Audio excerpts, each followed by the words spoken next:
Rewmi 24 TV. dal leen ak jàmm mbokk yi nuyu nañ leen siyaar nañ leen yéen ñi di safoo seen bi di Rewmi 24 TV vendredi 24 mars 2023 xam ngeen ne tey jii nag la woon match Sénégal ak Mozambique mu doon match boo xam ne Sénégal moom moo dóor 5-1 waaye lu doy waar moom moo ci am ndax gis ngeen ne stade bi dafa vide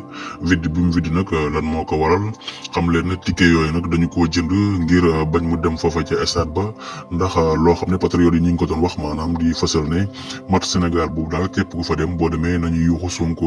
Sonko waaye loolu la ñu nemee ko ci stade ba ndax stade ba feesul te lu ci doy waar mooy am na ci ñoo xam ne dañoo yoroon ay drapeau ay banderole yoo xam ne dañ ci bind Macky Sall dictature moom la ñu bind foofu ci kaw stade bi yéen a leen gis noonu ñu taxaw fësal seen naqar li ko waral nag mooy stade bi feesul li ñu bëggoon mooy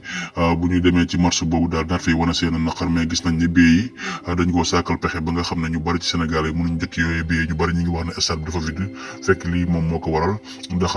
patriote yu bari ñu ngi posté ci Facebook bi di wax ne match Sénégal boobu daal buñ ca demee nañuy yuuxu Sonko ba waa àdduna bi yëpp gis suñu naqar loolee nag la gars yi naan bañ ko naandee nag li ñuy def mooy daal di dakkal ticket yi ba nga xam ne ñu bëree bëri mënuñoo am ay ticket ba gis ngeen stade bi noonu la vidé lan moo ko waral nag gis ngeen ko noonu gars yi dañu taxaw daat ci bind dictature Macky Sall seen ay banderole yu ñu yor moom la ñu taxaw noonu état bi nag teel na yëg loolu ba nga xamee ne information yi mi nga jug ñu bëri di wax naan daal stade bi bu ñu demee daal